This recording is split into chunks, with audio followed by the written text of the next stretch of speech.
เอาใจและร่างออกมาวางเดิมพันเดินทางไกลอยู่ใต้แสงจันทร์คิดถึงทุกวัน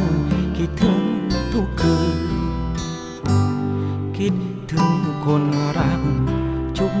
ชูใจให้ตื่นฟื้นโอ้ฝันอยู่ทุกค่ำคืนในคืนที่มีแสงจันทร์อ่อนหวานเอาความฝันใฝ่ส่งเราไว้ที่ปลายฟ้าเดินทางผ่านสายทานเวลาขอให้ศรัทธาอย่าลืมล้างมือรอแสงสว่าง